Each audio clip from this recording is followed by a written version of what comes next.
On today's episode of Hungry for Wisdom, Christians should not shoot their own, but they should slap them occasionally. Hard. I've never seen someone get burned at the stake, but there are times when I think I would probably sympathize with the guy in the black hood holding the match. And not cool, Ronnie Floyd. Not cool. Oh, it's a bonus episode. Turn it up!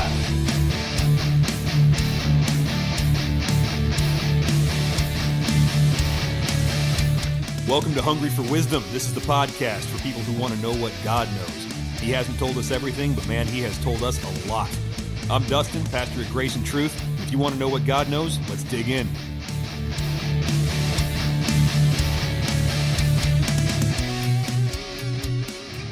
Bonus episode is dedicated to whistleblowers. Whistleblowers, I say, because you know what, guys? Sometimes enough is enough. Some people, they call themselves whistleblowers, but they're just opportunists. They're trying to profiteer from the circumstances or whatever, turn a buck on it. But I'm talking about the people who have the real courage to say something first when it might cost them something, when there's a power differential. We appreciate you guys, and we thank all of the whistleblowers that have risked things to expose darkness when it's likely that it's going to hurt, and it's going to hurt you. So anyway, we're going to be talking about a lot of that today. So thanks to people with courage, because, sometimes it seems a little bit rare. So let's get into some Proverbs. Here we go.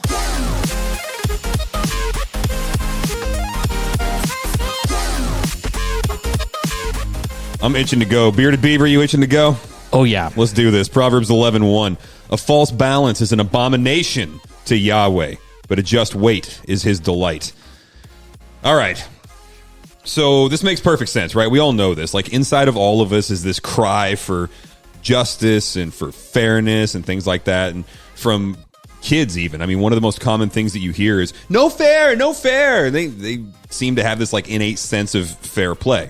So the question is, where does that come from?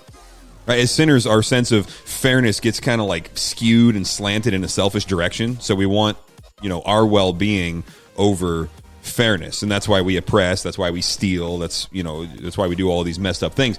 But even then, if you listen to people justify that activity, they usually speak in terms of balancing the scales at some point.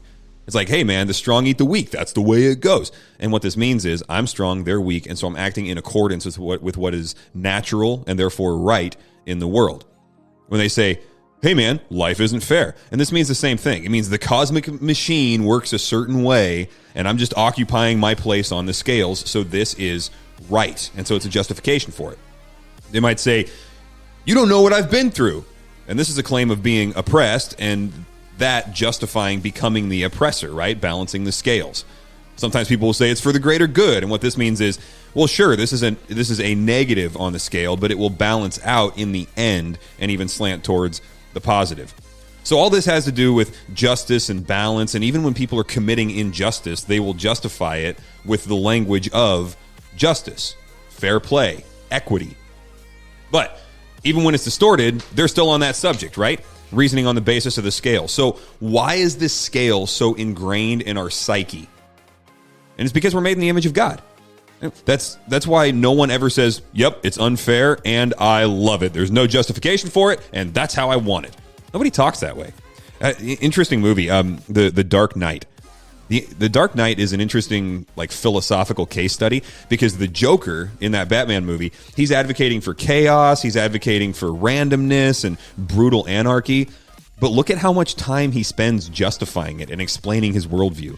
He's an evangelist for his rationale and why it's right. And so the whole thing is an effort to balance the scales. Where does that come from? Even the Joker with that jacked up face of his is made in the image of God.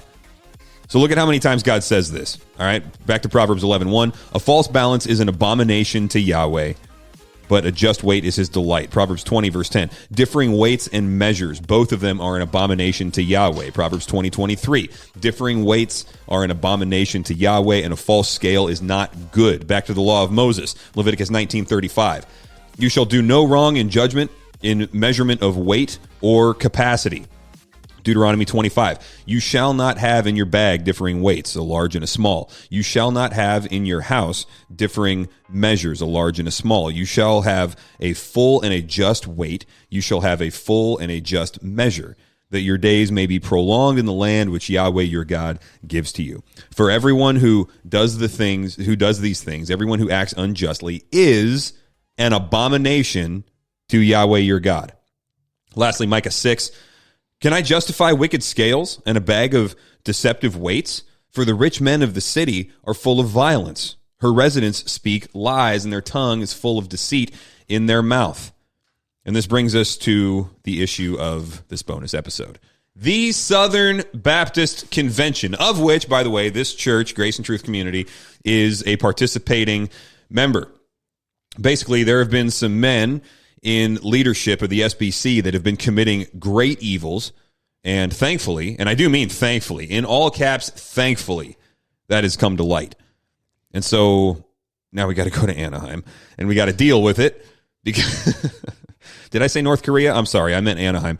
We have to deal with it because it's time for judgment to begin with the household of God. Amen. Right? So, Pastor Ben, let me have you do us a solid here. Can you read Proverbs 11? We read verse 1. Can you read all of verses 1 through 10? Because there's a lot of themes here that we're going to see surface again and again as we discuss this. Will do. Excuse me. Proverbs 11. A false balance is an abomination to the Lord, but a just weight is his delight. When pride comes, then comes dishonor, but with the humble is wisdom. The integrity of the upright will guide them, but the crookedness of the treacherous will destroy them. Riches do not profit in the day of wrath, but righteousness delivers from death. The righteousness of the blameless will smooth his way, but the wicked will fall by his own wickedness. The righteousness of the upright will deliver them, but the treacherous will be caught by their own greed. When a wicked man dies, his expectation will perish, and the hope of strong men perishes. The righteous is delivered from trouble, but the wicked takes his place. With his mouth, the godless man destroys his neighbor, but through knowledge the righteous will be delivered. When it goes well with the righteous, the city rejoices. And when the wicked perish, there is joyful shouting. Oh, man. All right, so here's what we got going on, guys. Let me give you a little background. Last year, we went down to Nashville. We took some folks to Nashville for the annual meeting of the Southern Baptist Convention because there were some shenanigans going on ideologically in the Southern Baptist Convention. And we were like, yo, not cool. So there were things like godless and necessarily atheistic Marxist lines of thinking that elements in the Southern Baptist Convention were like, hey, these are valid interpretive tools, and that was their language. These are valid interpretive tools, and so we need to be able to speak in these terms and include it in our training and in our policies and things like that. And some of us were like, heck no, you don't. We don't take anything from the Gentiles. The Bible has already spoken to all of this stuff, and we don't need to dip into godless philosophies in order to explain the world around us. Christ has spoken. The Holy Spirit moving through holy men have written the scriptures and has spoken, right?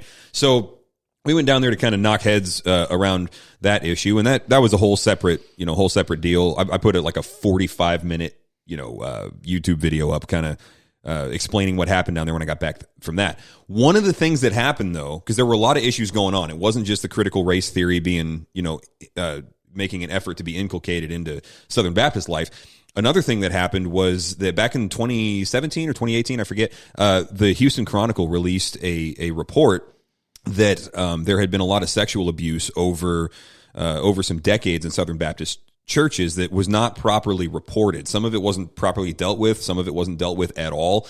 And some of it was, dealt with quietly, but not properly reported. And because of that, the abusers could hop from church to church and kind of, fly under the radar. And so they brought it out, which is exactly what they should have done. And I'm very thankful that happened. And SBC leadership, I felt like at the time, and I still feel like this in a lot of ways, they dealt with that very well. The response, once that information came to light, was really helpful. They came out with all kinds of, free training that was pretty darn good, too, in terms of how to look out for these things in your church, how to respond to them, and stuff like that. Because, pastors are spending a lot of time on pastoral issues. We don't necessarily enter pastoral ministry as experts in issues of sexual abuse and predators and things like that. But those guys are out there, so you got to learn quick, right? And so they put out some good stuff to help and respond. So we were down in Nashville last year, and somebody got up and asked a question of Ronnie Floyd, who's the chairman of the executive committee. And the executive committee is kind of like they're sort of the board of directors for the Southern Baptist Convention. They power the purse. They pull a lot of triggers and things like that. So Ronnie Floyd's up there. Or he wasn't on stage yet, but somebody asked, "Are there other allegations of sexual abuse that you guys have not made public?" And he leans over. Somebody whispers something in his ear. We assume it was his lawyer, and he kind of nods and gets up and walks to the middle of the stage where there's a microphone, big, huge stage. And he says to this question, are there other allegations you guys have not made public? He says, "To my knowledge, no." And then he turns and he walks back to his seat. And guys, there were 20,000 people in this room, in this convention center. It was massive. And you could have heard a pin drop. I heard a fly fart in the far corner of the room. Sorry, old studio term there. But it was awkward, and people were like, "What just happened here?" So there was a motion that somebody had already drafted, and they brought it forward. They said, "I want to propose that we have a third-party investigation of any allegations from the executive committee, or that the executive committee has received, and we want it done by an outside entity." And every hand in that room went up. We were like, "Yes, find out what's going on, investigate those guys," because that was nothing short of shady. So, and if I can interject, yeah. The executive committee fought that every way they could until it got brought to the messengers. So, before that, the issue had gotten brought up, and they said, not our thing, and not what we're going to do. So then, the messengers, the 20,000 people, I guess 15,000 of them were messengers, and they moved for that and got voted in. And so then this third-party entity gets formed, and Guidepost gets hired, and they do the investigation. So, and the executive committee fought that too. They were hiding behind attorney-client privilege for a while, and then finally they gave that up. So anyway, the investigation got done, and the report just dropped last week, and we are here to talk about it. Now, the reason we're doing a bonus episode is because we've got episodes recorded. We tend to record these episodes in clusters sometimes, and so we've got them recorded out for quite a while. But we wanted you guys, because this is in the news, we wanted you guys to hear about it sooner, because this is kind of our world. We're wrapped up in this as an SBC church. And so we wanted to get this out to you, maybe to answer some questions, or maybe raise questions that should be getting asked and answered. Plus, now I got to get on a plane and go to Anaheim with a couple of our people, and this episode wouldn't do a whole lot of good probably after that. So, all right. So, Pastor Ben, why don't you run us through it? Basically, take it wherever you want it, but what did the report show? Give us the rundown. Yeah, so the report, there is breathe. Yeah, there is very little good in the report. It is not a pleasant thing to read. It's available. You can find it online if you would like to. 280 pages of absolutely grueling gut punches. And to be honest, you can probably skip through a good chunk of that just by reading the executive summary. And what I'd like to do is I'd like to read a paragraph from Guideposts, who is the organization that did this third-party investigative reporting. And to my knowledge, as I read it, it seems it's legit. It's not okay. Hey, we're kind of coming alongside and trying to help cover up something. This is like Guidepost is outside the Good Old Boys network. Exactly, which I think needs to be burnt down. But that's a whole nother thing. All right. So this is what they said. And to quote, this is the second paragraph of the executive summary. Our investigation revealed that for many years, a few executive committee leaders, along with outside counsel, largely controlled the executive committee's response to these reports of abuse. They closely guarded information about abuse allegations and lawsuits, which were not shared with executive committee trustees, and were singularly focused on avoiding liability for the SBC to the exclusion of other considerations. In service of this goal, survivors and others who reported abuse were ignored, disbelieved, or met with the constant refrain that the SBC could take no action due to its polity. In other words, how the organization is run regarding church autonomy, even if it meant that convicted child molesters continued in ministry with no notice or warning to their current church or congregation. And that's the paragraph that is just is a gut punch to think that what they discovered was that the leadership, in particular of the executive committee, which again, they're supposed to steward the Southern Baptist Convention while the convention is not in play, and yet they sought to limit liability, which I understand. You know, we live in a litigious society, but against all other considerations. Furthermore, there were discoveries of various people within SBC leadership that were guilty of sexual assault and covering it up. One of them may or may not have been a president of the Southern Baptist Convention. Other things such as, you know, and again, we talk about this good old boys network, but there seemed to be a pattern of protecting people who were guilty of abuse and yet still receiving even letters of recommendation for other ministry, and other pastors who were slow to go after abuse allegations as a result of some kind of concern for the abuser, for the predator, versus the victims and other potential and actually other future victims that this predator would have access to.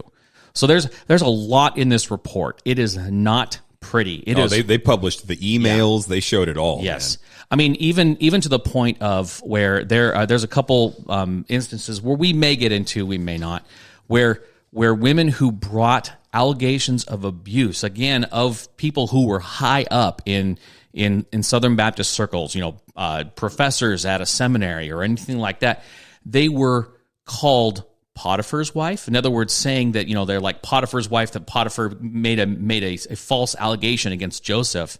And so they're calling these women inside of the executive committee and inside of the administrative offices and stuff, referring to these individuals as false accusers. Yeah, and they were referring to them as agents of Satan, yes. Demonically empowered, yeah. divisive wolves, things like yeah. that. I mean, these are abuse victims, or yeah. at least claimants of, you know, victimhood of abuse. They were saying, I have been abused by somebody, and rather than getting investigated or looked at, you know, they would just write the ladies off. And in this investigation, you know, these, you know, at least the instances that were brought up in the report, and there's two major ones, and then there's a number of other ones. There's three major ones that were going on.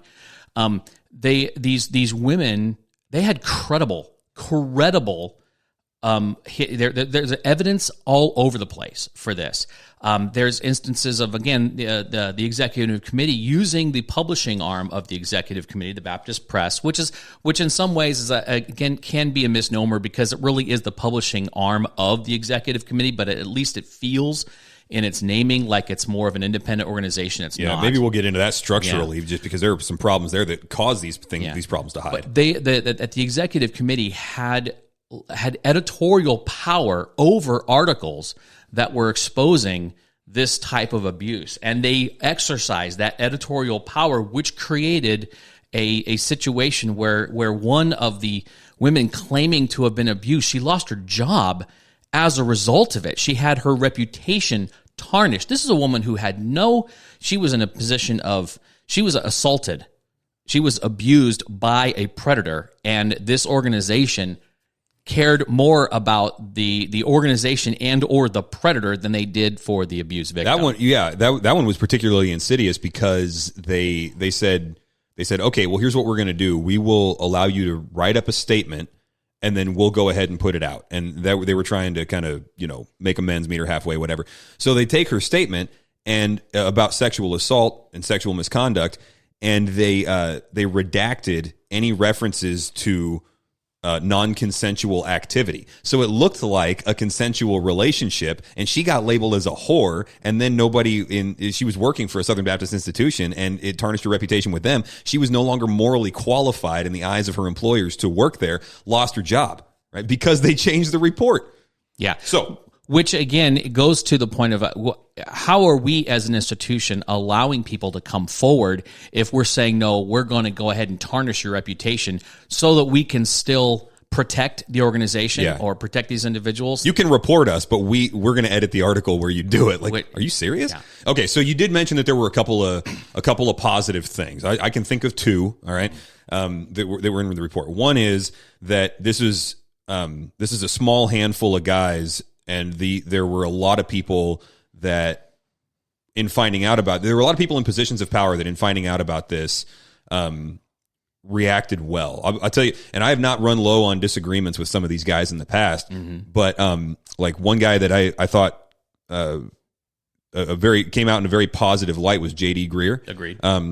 When he found out about some of these structural issues, like, well, hey guys, this is a bad way to run things. When he came in as the SBC president, he basically said, hey, this is a bad way to run things because these processes would allow for these abuses. Now, there's no indication that he knew about the cover-ups at the time. He was just coming in, and already he was flipping over tables and saying, we can't be running things that way. And he got pushed, and he got sidelined, and procedural points were brought out in order to keep him from making the changes he wanted to make. So he kind of basically did these end arounds to say, no, we need transparency here. So I really, really appreciate that. Big fat shout out to JD Greer for not screwing around with this kind of stuff.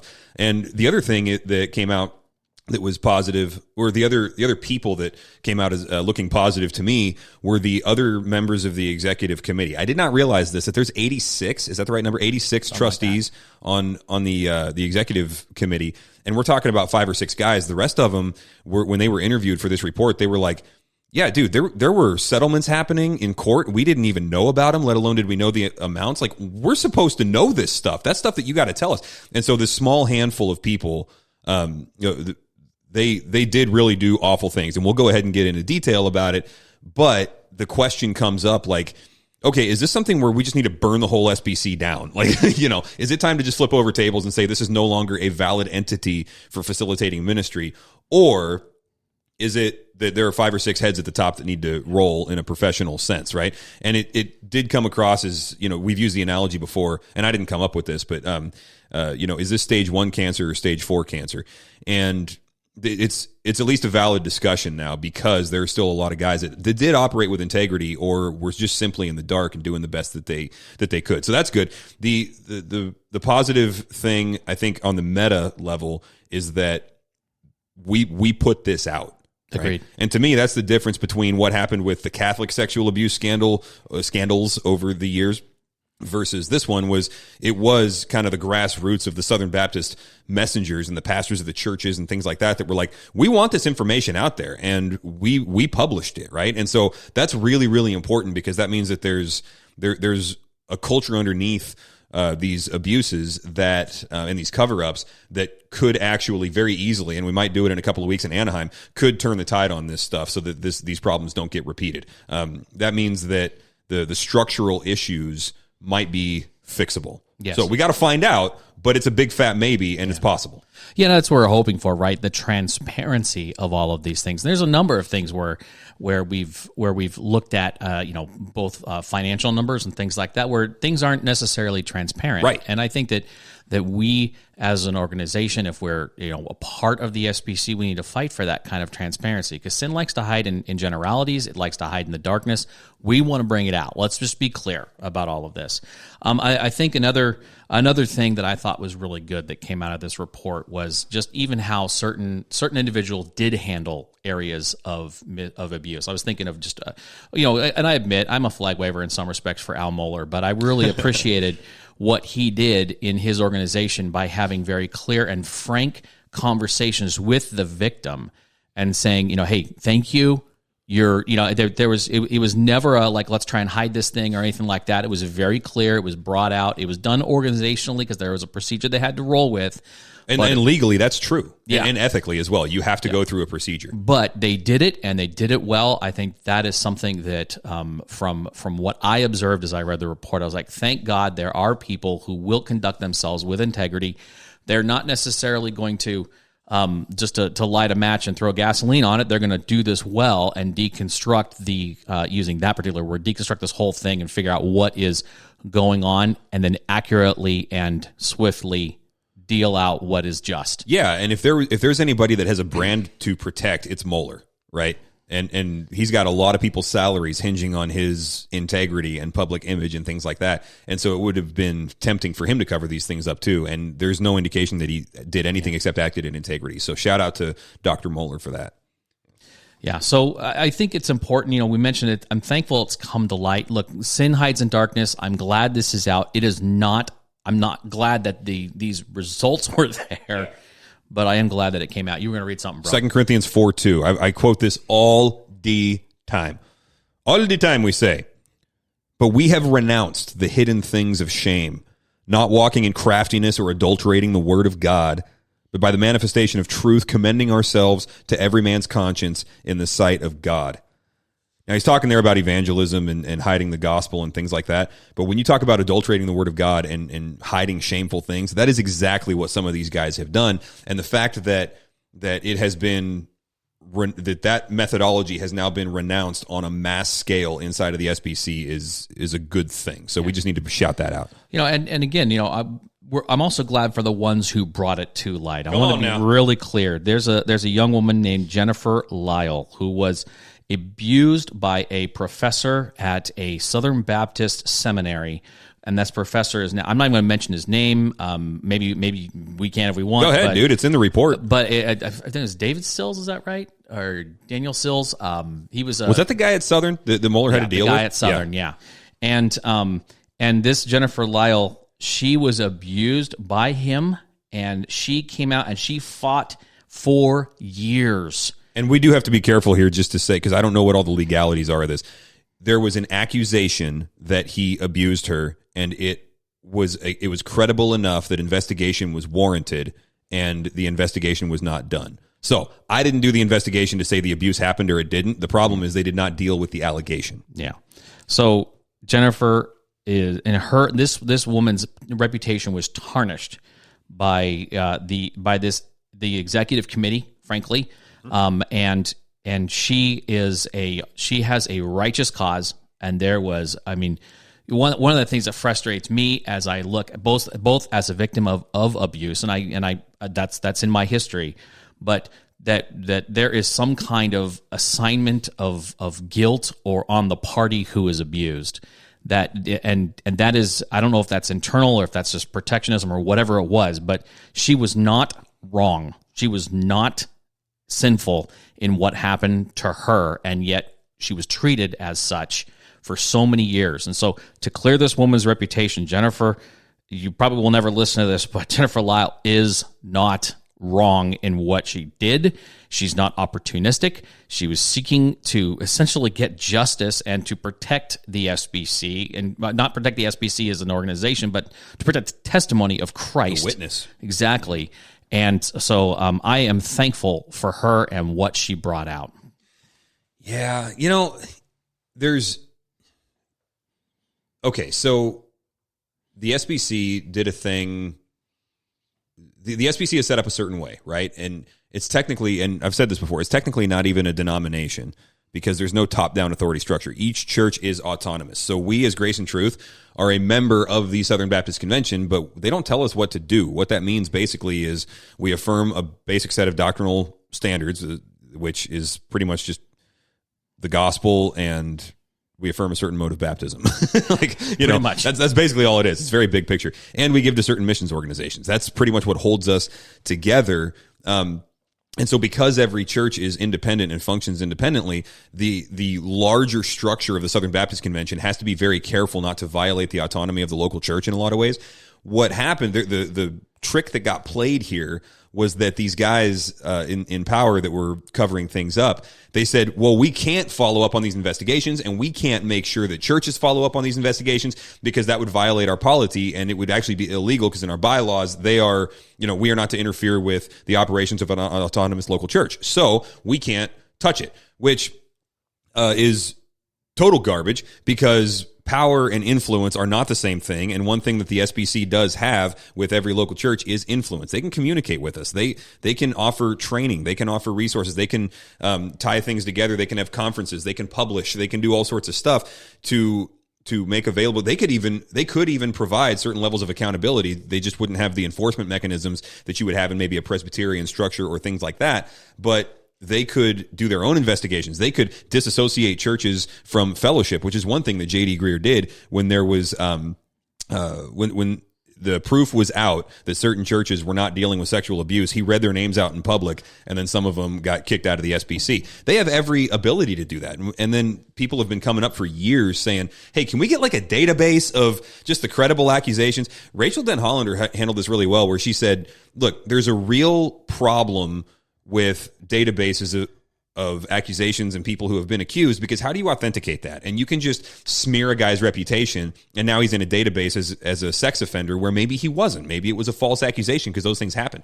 And she lined out on that podcast with Russell Moore, she lined out how you can mitigate those issues and actually have only authentic, and verifiable claims in this database. And so she even said there's no perfect system, but there's a good one, and it's out there, and it got resisted when people brought it up. They said, can we please have something like this, so that if I'm hiring a guy from, let's say, he's from Maine. We're on the opposite end of the country. He's from Portland, Maine. We're closer to Portland, Oregon, and we're looking at hiring this guy. Is there somewhere we can go to see if he's ever had allegations of sexual abuse against him? And the executive committee's answer was, nope, can't do it, because that would violate church autonomy. All the while they were keeping a record of that.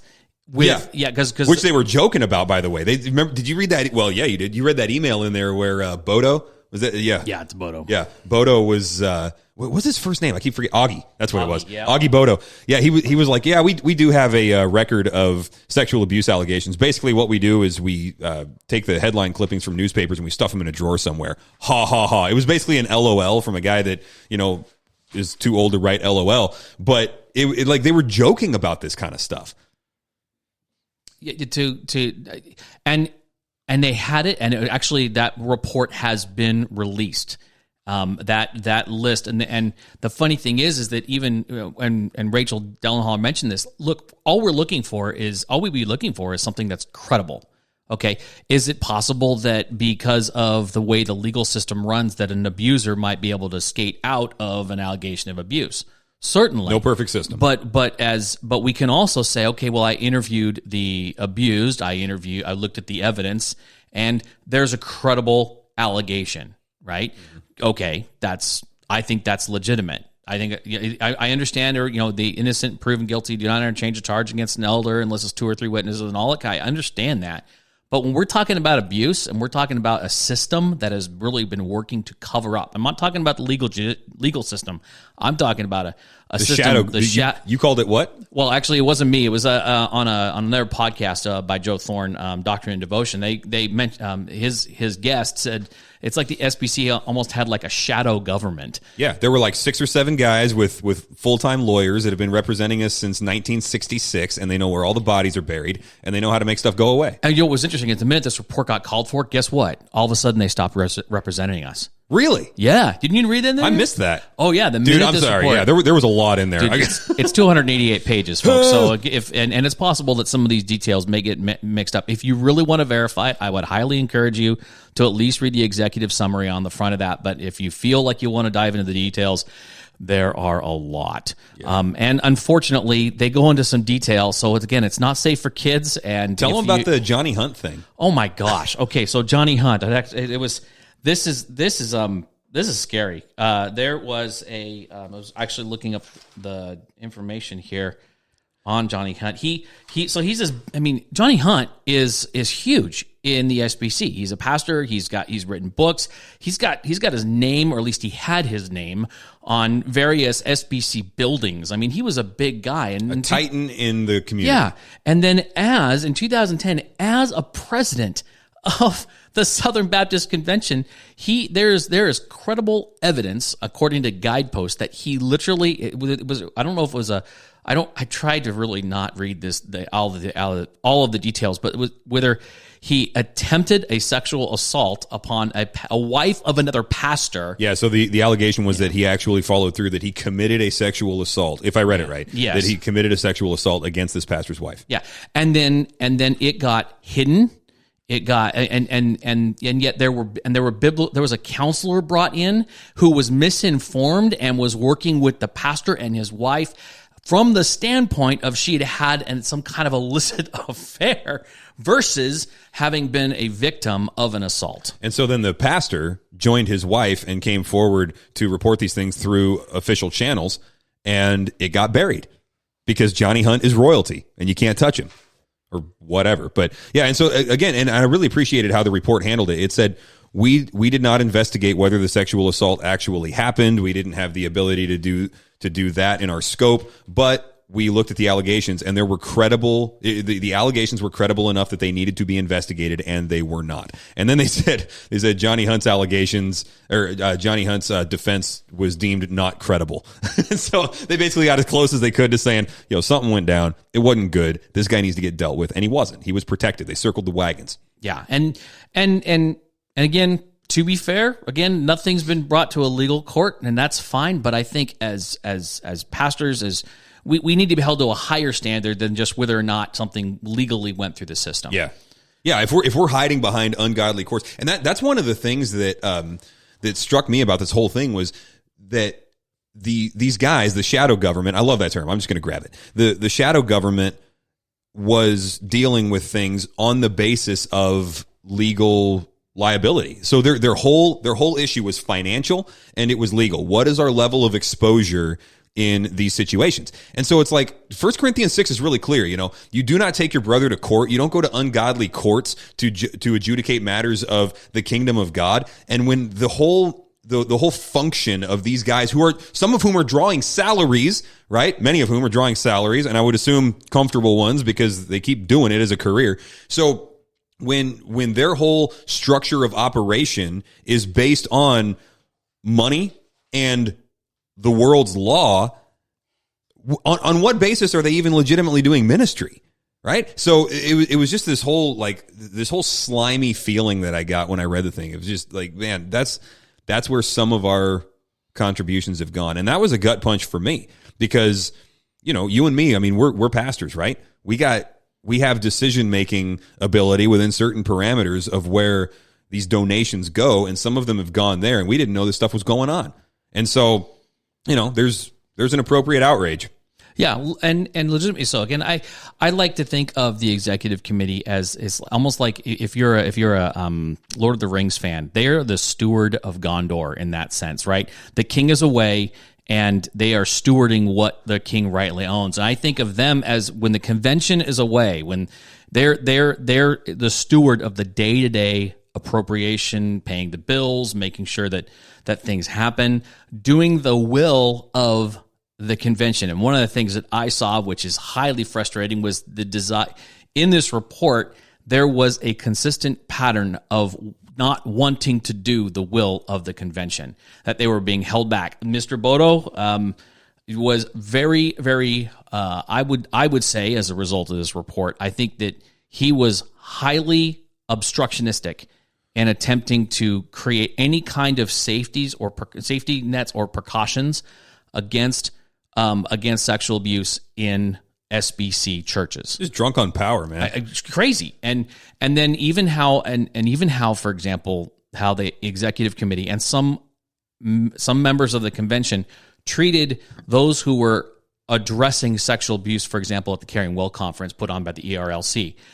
Look, there were a lot of folks that want to mash up the idea of abuse and complementarianism and say anybody who talks about abuse against women is also against complementarianism. I think that's a false dichotomy. So let me just define our terms here real quick for the new listeners. Yeah. Complementarian theology basically says that, which is what we hold to here. It basically says that God created men and women as equally valuable partners in the mission of God and to subdue the earth, and yet did not give men and women the same roles in a lot of areas of life. This is manifestly evident in the fact that men don't have babies. Sorry, modern world. Men don't have babies, and there's just like distinctions written into nature. Complementarians like us, we see those distinctions in the Bible also fleshed out in the church. So, for example, there's a structure in the home where even though husband and wife, mom and dad, are equally valuable before God and equally to be taken care of, it is the husband and the dad that has the final responsibility to answer to God for the situation going on in the home. He's got to answer for the state of his wife and his kids. Spiritually, he's got a lot of responsibility there, and the buck stops with him. And so because there's alongside the final responsibility of the dad and husband in the home, the male headship in the home, we've got male teachers in the church. When you're talking about teaching men, then in 1 Timothy 2, and other places we could go to that we have on other episodes of this podcast.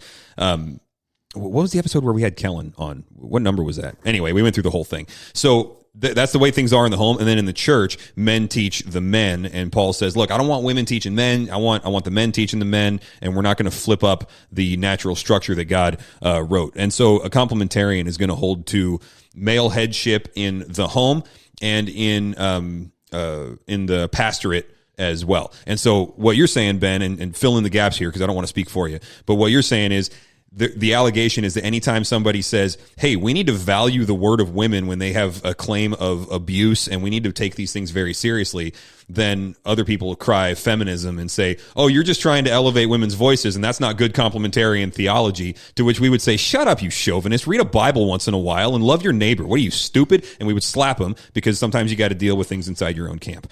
What have I left out? I would not disagree with that at all. I think that the way and honestly the way that she was treated by a few areas of the SBC, I mean, even being grouped in with folks that are trying to do damage, and even the idea of bringing out these allegations, that the fear of bringing out any kind of allegations that a woman or even a victim, that it would do damage or satanic damage. Look, friends, the satanic damage was done when the person misused their pastoral authority to harm someone else, right? I mean, that's straight out of Jeremiah 23. I mean, that is... Woe to the false shepherds who devour the sheep. Ezekiel 13, same thing, man.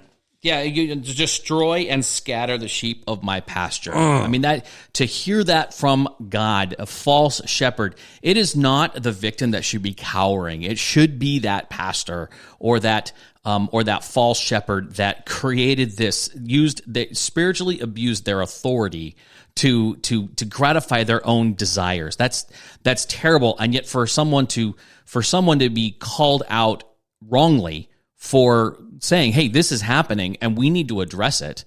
Now, all their ideas may not necessarily be totally right. There might be some discussion on various ideas. Yeah, and you do have to vet claims of abuse, right? The whole believe all women thing. Women are humans, and humans have deceptive hearts, and sometimes humans lie. So you do have to vet these things, right? But the point is you vet them. Exactly. Exactly. You have to bring those things, you bring them to light. You don't necessarily have to broadcast it on the church bulletin or whatever, but you're thoroughly working through, okay, we have an allegation of abuse. Let's work through it. You remember Sean and Gus from Psych? He's like, when I vet until there's no vetting left to vet. And that's not a bad idea. That's how we got to handle it. Dig until I hit a wall. And it's tricky too, because like as pastors or, whatever the position is, it's like our job is not to become, full-time sexual abuse responders. That's a huge part of it. But, it's some people would be happy to have us just take all of our time in protecting people from abuse. Well, the easiest way to protect people from abuse in the church is to shut down the church and not do the thing. But then you got a problem of the whole world gets, turned over to Satan because the church is the one institution that's holding that back. And so when wolves wiggle their way in there, then the temptation is, hey, only deal with the wolf. And it's like, well, at some point you got to tend the sheep also, right? So I understand that this can't be a full-time job of, a pastor is not a professional investigator, and this can't be a full-time job. However, when there's a wave of something and you don't respond to the wave, then you're not doing ministry in your context. Martin Luther talked about this a lot. He said, if you're not applying the gospel to the issues of the day, you're not preaching, right? Now, you can go too far with that, obviously, but there's a time to say, all right, pastors, we got to learn some stuff. We got to get good at some stuff in this world that we weren't good at a while ago. It's, no problem doing it with social media. How many pastors hate Facebook because of all the problems it causes, and yet we use it as a communication tool because that's the world we live in. And so we can't hide behind, behind those excuses of like, hey, this isn't what I signed on for. Yeah, it kind of is. You got to feed the sheep. You got to shoot the wolves, which leads me to the next thing, because I feel like we could rant about this all day because we get fired up. Actually, hold on. Sidebar.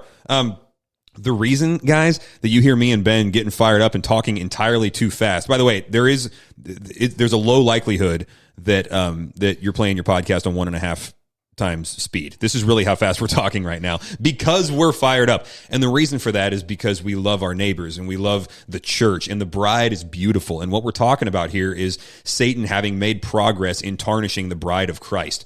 And so, yeah, that's worth getting, it's worth going in on.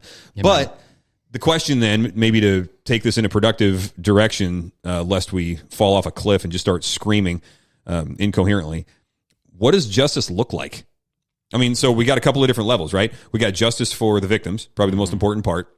And then what do things look like, and is it even possible to set things right institutionally? So the victims first. What do in the situation as it is, what do the victims deserve? Now, they deserve for something different to have happened up to this point, but we can't change the past. So in a response role, what do the victims deserve? I'll just throw out the first one here. I think they deserve for this report to be made public by the Southern Baptists, right? So that's a really, really good step. That doesn't fix problems. It doesn't erase the past. It's not any kind of reparation mechanism or anything like that, but it's a non-negotiable foundational point. We need to make this stuff public, and we did, which is good. Yeah, I think definitely an acknowledgement from, I don't know if it's a personal acknowledgement, phone call, whatever, from people in leadership saying, you were right, we were wrong. Honestly. Yeah. I think and not just some kind of card or email or something like that, but somebody, a form letter, speaking to their ears, hearing, I think that those in the SBC leadership, regardless of whether or not they were part of the cover up or not, calling and saying, I want you to know you were right, we were wrong in how we handled this. And oftentimes it's more meaningful when that's not done publicly, because then you don't have all the spin and the optics of it. And it's just like, I mean, there are certain public things that need to happen, but to go and make things right in a Matthew 5 sense of like, look, leave your gifts at the altar, go straighten some stuff out first, man, have a conversation. Yes. And that really is so healing for somebody who's been, torn apart. Even if the apology doesn't come from, Augie Bodo and come from that, who's that lawyer? Whose name I never figured out how to pronounce because I just skipped over it every time. Anyway, the apology doesn't come from those guys. Maybe from the guys that occupy their new positions once they're, out, which so many resignations have happened. They're already out. But, so that acknowledgement is a good start. Yeah. And I think that there is a legitimate case for caring for these people who were victims. In other words, finding whether it's, trauma care, something like that, where there is either some follow-up, either through connections with their local church or some kind of, we want to help care for you. Yeah, and the SBC has the best resources in the world for this stuff, because we take care of missionaries who volunteer for various kinds of trauma just for the mission. And so all of these things are readily available. So to make sure that happens would be easy. Yeah, and again, this is, I think if anything, it's like we need to do this fearlessly without, I want to say this it's carefully, but without concern for what it might what might be brought to light in a civil action. Darn right. What, we're going to do this. If it looks like we're admitting guilt. Yeah. And if it costs a whole bunch of money in lawsuits, you know what? Maybe it should. Yeah. And to be honest, it would not be the fault of the victim, and it would not be the fault maybe necessarily of the new leadership. It's a fault of these guys who could not see beyond numbers, or were too afraid of some kind of litigious thing, or they were just part of the good old boys club that wanted to protect these folks. That's, if I had my, switching to maybe the other side of the coin, what's justice for those who were the perpetrators, that's where I would see this stuff come from. Real quick before we get to that, because that's important. I would also say that I'm not clear after reading this report. I'm not clear on if all of the investigations have actually taken place. So this report reveals the cover-ups, but there may still be a lot of loose ends as far as women that have made claims. And we know now enough to know that the claims are at least credible and have been, shuffled under a rug or in a drawer somewhere. Yeah. But some of them may still be true. Some of them may still be false. And I feel like that information needs to come to light so that so that the abusers actually do get held accountable on an individual basis. Yeah. So maybe even saying, okay, guidepost. Now what we're going to do is we're going to give you carte blanche. Yeah. Run the thing. Bring everything to light. Yep. Let's do it. I mean, Houston Chronicle did a great service to the SBC. Some people didn't like it, but not only were there actions of cover up, but there were churches and I was a part of one of these churches that had an allegation. And to my knowledge, as I watched this situation, the church desired to do what was right in that. And that is a hard balance because, again, you're dealing with folks that have families and have destroyed their families, and you're trying to care for their families in the middle of other things that were going on. There is a crazy amount of I've said it's not like walking a tightrope. It's like walking a slack line on a windy day across the Grand Canyon. Yeah, and micro rant here for a second. Christians are not the people that are afraid of the truth. Exactly. Right? Handle the truth. Get it out there and we'll deal with it. We are the truth people, right? Yeah. Jesus is the way, the what? Truth. And the life. Let's go make this happen, guys. Why that's the thing. Like one of the fundamental breakdowns of this whole thing is that there were certain people who were afraid of the truth coming out. That is not a Christian attitude. No. Right? Now, I understand some things are confidential. Sometimes you have to protect people's information for the sake of their reputation and their well-being and things like that. We're not talking about confidentiality. We're talking about a denial of the truth and of the fact. We are not the people who are afraid of the truth. So, all right, on the institutional level then, we talk about disbanding the Good Old Boys Network. Honestly, I don't know a way to do that because people are always going to form friendships, and in the halls of power, so to speak, you're going to sit down and have a cup of coffee with the same group of people at various times. But I think term limits might be helpful on some of this stuff. Certainly. Right? I mean, the presidents have term limits. They get elected for, a 2-year term. It's structured really weird. It's a 1-year term that's usually repeated once, and then they're out or something. But basically, a president gets 2 years, right? So they got term limits. Why was the legal counsel in there not questioned since 1966? Why was Augie Bodo there long enough to cause all of these problems and to facilitate them? So, disbanding the Good Old Boys Network might be one thing to take a look at. Well, and I would go back to extreme transparency on everything. I think that's something where these are the calls that we took in. Right, and these are the things that were being developed. If you have to redact because to protect the victim, or if you've got an ongoing police investigation or whatever, I get it. I'm not. Yeah, the only reports are the emails that were redacted in that. The only emails that were redacted in that report were sometimes where it would show an email from somebody and it was redacted as to who it was sent to, because that was not the point of the investigation. It was to show the guilt on the part of the person sending the email. So I'm fine with that type of stuff, right? You don't drag people into it that don't need to be dragged into it. Yeah, the peanut gallery does not need to know all the various sordid details of well that. Put. But we need to have transparency when it comes to these kinds of things. To have transparent, or at least having an open conversation with those that are responsible, like the trustees and the executive committee. Sure, they get confidential information, but they all should get the confidential information. They shouldn't be sitting there going, wait a minute, this got settled?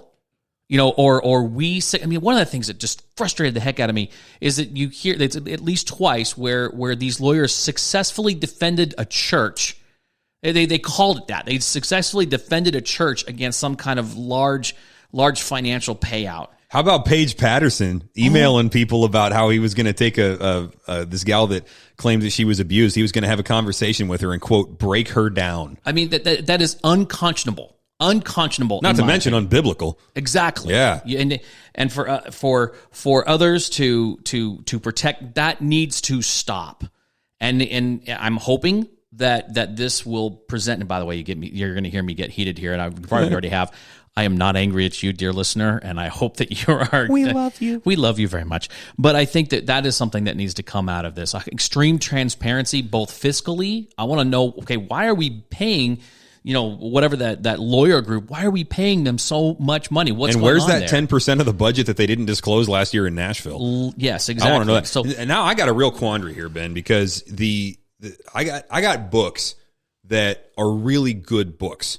And there are those books where different people wrote different chapters. yep. And some of these guys wrote chapters in those books. Well, what the heck now? Paige Patterson wrote a really good chapter in the Theology for the Church, which was kind of the Broadman and Holman back in those days, the Broadman and Holman systematic theology. And it was a really good book. And he wrote a really good chapter. Well, now I feel like taking a scalpel to my book. So I got to figure out just what to do on a personal level with my library. So you guys can pray for me as I make those decisions. Well, and I think again, as we teach and as we think about these things, we do need to understand the messenger, right? Then the times in which we are in, and we go, okay, it would be best to quote this person, or maybe I should find another person. That's where I would go. But Yeah, again, what that's do you just do? me. So there's a question that I've gotten from people at various times, and I got this last year before we went down to Nashville too. Like, yeah, why are we still participating in this system, right? Like, at what point do you just bail out of the SBC? Who needs the drama? And by the way, I sympathize with that. Who needs the drama? This is all unwelcome. It is not fair that this gets foisted upon local churches because dudes can't, because grown men can't govern themselves on the other side of the country. It's not okay. But I want to just address that because I know it's a common question. Agreed. Why don't we just pull up stakes and say, you guys can burn yourselves to the ground. We're going to go over here and do some ministry. And honestly, there's a time for that. And we may approach the time for that. That was an open question in our minds last year. One of the reasons that we spent the money going to Nashville was to see, okay, how far has this godless ideology spread? Because if it's endemic at this point, and that is what the SBC has become, or it's inevitable that it is becoming, then we're gone. We're toast. We'll start giving our missions money to somewhere else.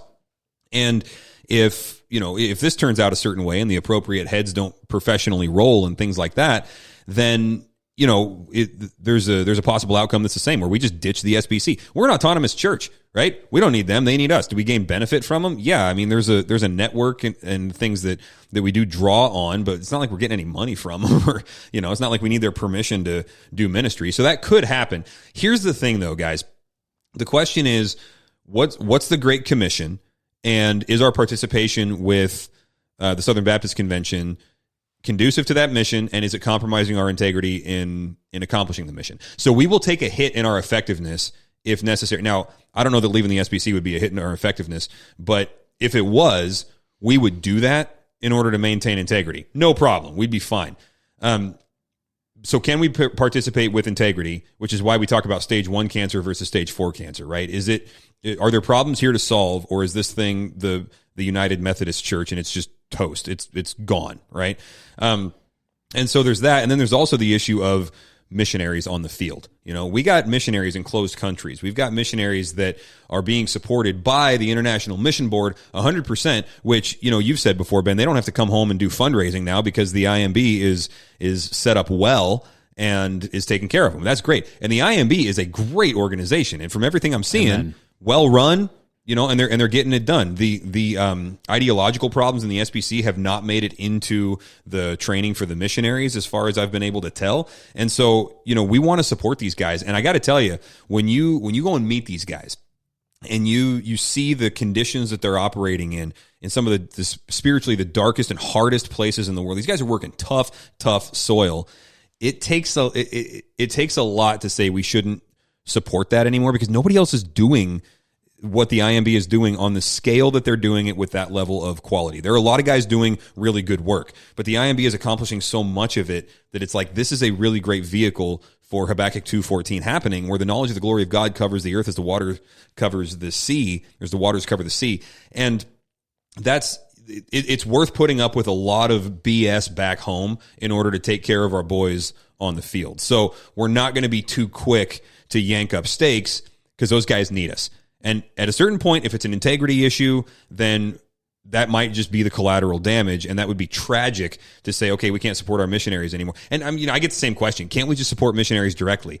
Well, yeah, but there's too many of them. You'd have to just pick one, and one church could maybe support half a missionary or something like that. You pool all those SBC resources, and now you got a machine that can actually function. So it really is, there are some serious considerations here where it would be tempting and maybe from an immature standpoint. And look, I'm a young pastor. There's nothing I enjoy more than ranting and burning things to the ground, right? It's kind of what we do. But there are a lot of considerations here that say, okay, act with wisdom and prudence, and picture your 70-year-old self looking back and saying, am I proud of what I did back then? And you just got to see things from that perspective. So it's a process. Yeah, and both speaking as a former missions minister at another church, the ability for a missionary to come off the field and not labor every weekend to try and gain more support because they've lost so much support,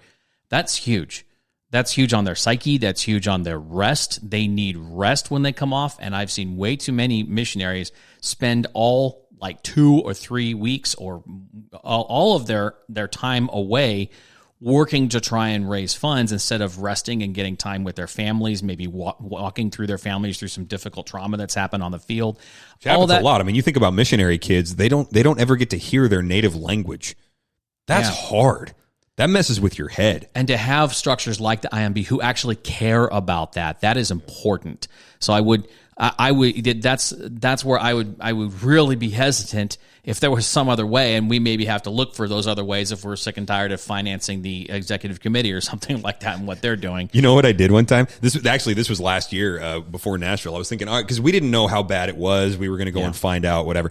So I was like, okay, if we need to bail from the SBC, is there another denomination? Because we could just go and be, hey, non-denominational church, we're just out here on our own, and that can be fine, right? But a lot of times it's like, yeah, but when you're talking about mission work and things like that, a cord of 3 strands is not easily broken. So partnerships are good.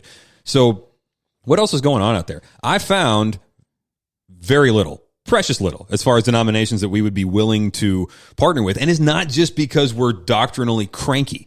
Sometimes we can be, you and me, because we take our Bible really seriously, and apparently not everybody does. But there was the Evangelical Free Church. They're doing good stuff, and they've got doctrinal integrity, and we would have unity with them. Okay, that's in the words of the great theologian Austin Powers, that's about it. Right? Yeah. So I found a denomination that it's the Moravians, and I got so excited because I was like, the Moravians are still around. They're still doing a thing. By the way, if you don't know, the Moravians, 1700s. You got one of the guys with the coolest name ever. Count von Zinzendorf, right? I mean, how could you not go right with a name like Count von Zinzendorf? Nice. Anyway, they were in Bohemia, and they formed a missionary society, and they were kind of the pioneers of the modern missions movement and methodology and so on. William Carey sort of harkened back to them as far as, so did Hudson Taylor as far as their methodology for doing missions. So the Moravians was the mission society that really shaped how we do mission work. And so I love those guys in the history. So when I found out, I was like, oh, there's a Moravian denomination. And so I went and looked at it. All their founding documents look okay, things like that. And then I listened to their sermon from their annual sermon at their annual convention, and it was a tire fire. It was abominable. I was like, is there a Bible anywhere in that building? And so it was a whole social justice thing. Yeah. So I was really sad. So the point that I'm getting at here, Ben, is that and now we're just brainstorming live on mic, all right? I don't know where this is going to go. If we do need to pull up stakes and bounce from the SBC, I vote that we form a new denomination. We call it the New Moravians, all right? And we just focus on, the Great Commission, mission work, in the home, in the church, and then in the whole world as we have opportunity. Huh? What do you think? Are we starting this right now? Can I take a few minutes to think about it? No, we don't edit this thing. This is how we make decisions at Grace and Truth. Dude, grab a coin. We're going to flip it. And we're going to find out if we... Let's not flip it yet. I want to hear... I'm not against the idea, all right? But what I would... flipping a coin? Not flipping a coin. About getting into... Sorry, I totally dismissed you now. Proverbs says, right, that the die is cast, but it's every tumble is from the Lord. Don't you believe in sovereignty? Okay. Yes, but I think we're a little off topic here. Okay, so I don't disagree with the idea of maybe forming a local organization or trying to find partners with which we can do missionary work. I think that's legitimate.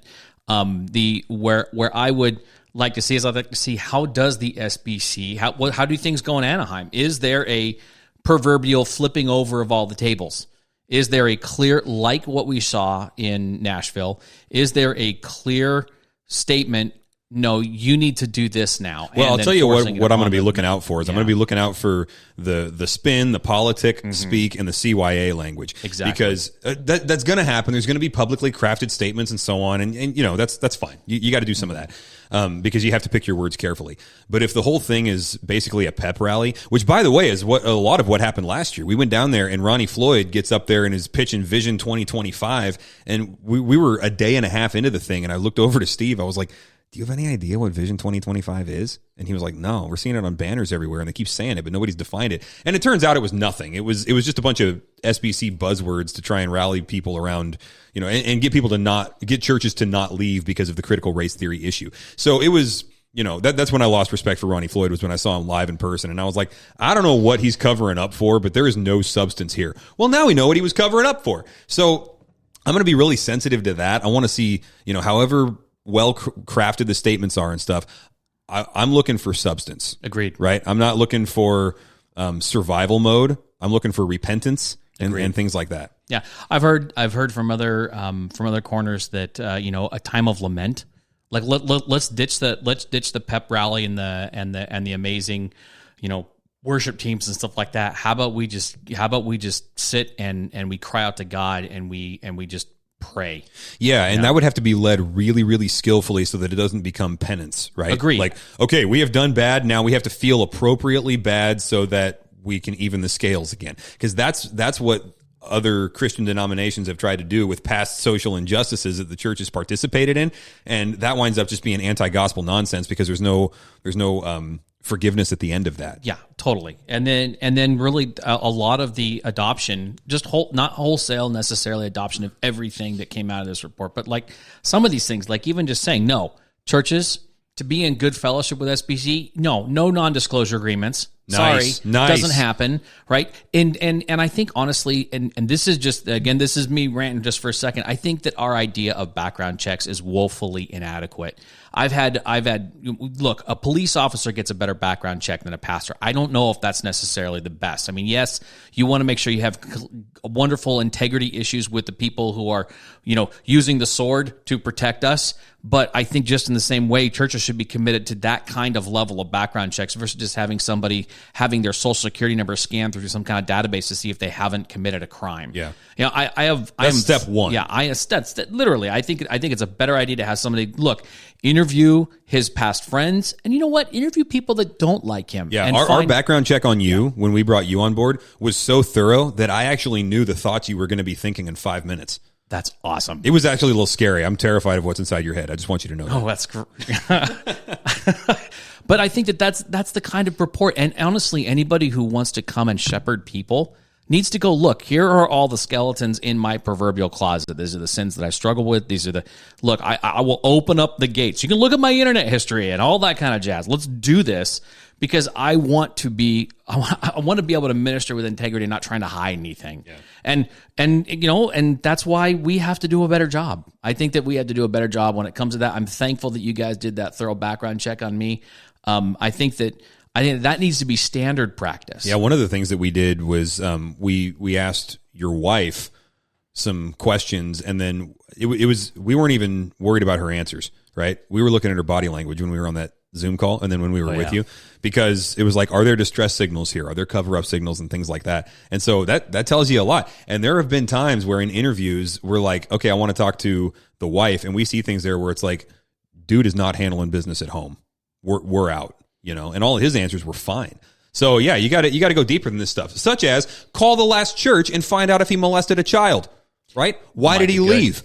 Or even for churches, and this is where I would say churches need to be able to freely give this information out and not be afraid of some kind of legal litigation because so-and-so maybe wasn't convicted of that. Yeah, and clergy has really helpful, at least in this state. I know in California it's a little bit different. You got to choose your verbiage more carefully, but we've got the ability to communicate about this stuff in ways that, you know, the state still at this point recognizes that that's our job. That is our responsibility. So like one thing we'll do is the pastors in network here locally, if somebody comes to our church from another church, we'll call each other up and say, you know, like if somebody leaves Grace and Truth on bad terms and goes over to Kennewick Baptist, okay, I'll call up the other Dustin and I'll say, hey, I'm not here to give anybody's information, but I will answer any questions you have, and I would recommend that you ask me questions on this subject.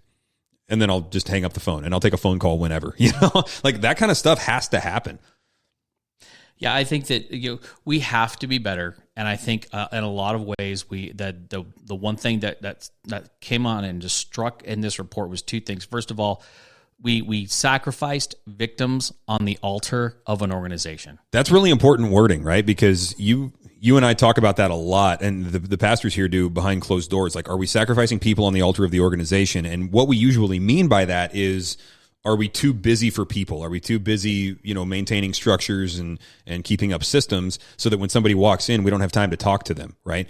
And that's what we normally mean by it. But in this case, you're saying that was people were sacrificed on the altar of an organization, not to bear an administrative load that had gotten a little bit out of whack, but instead to continue an unbiblical pattern of practice in rebellion to the commands of Christ at the expense of the sheep. Yeah.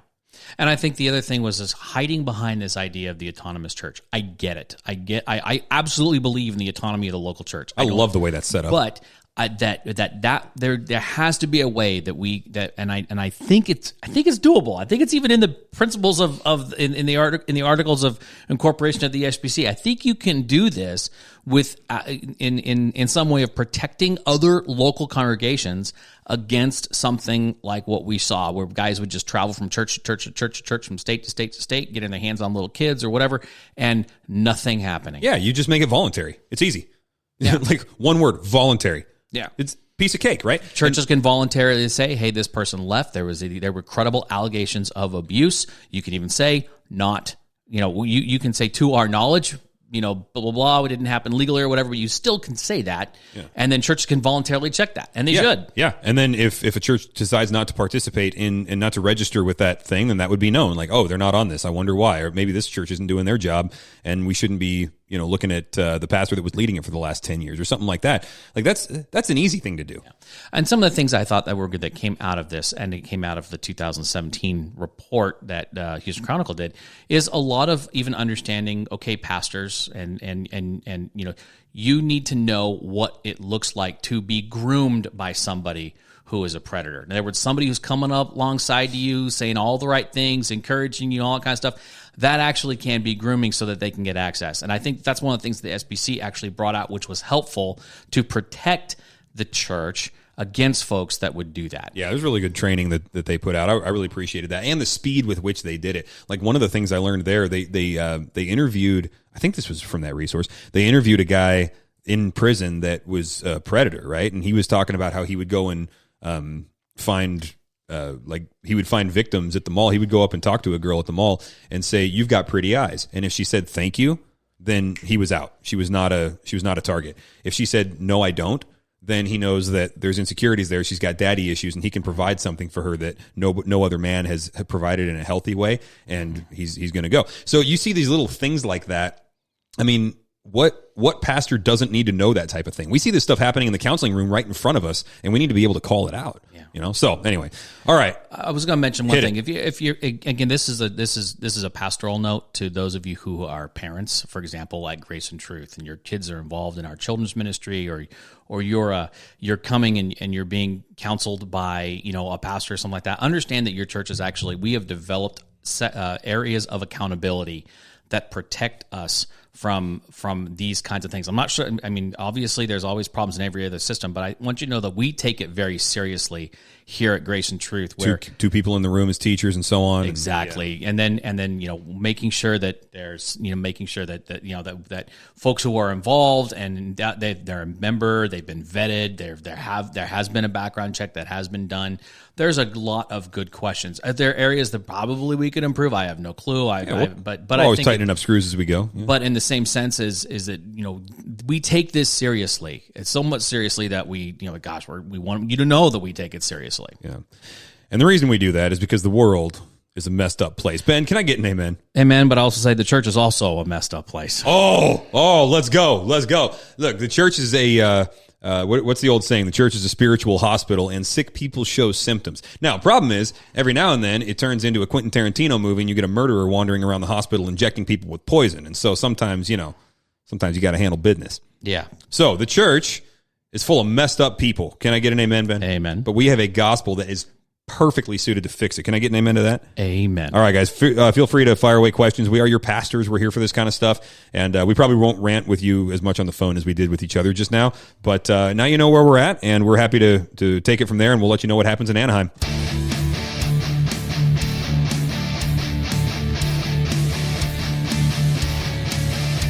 Hungry for Wisdom is a ministry of Grace and Truth Community in West Richland, Washington. You can find out more about us on our app, social media, or at graceandtruthcommunity.com. We love Him because He first loved us.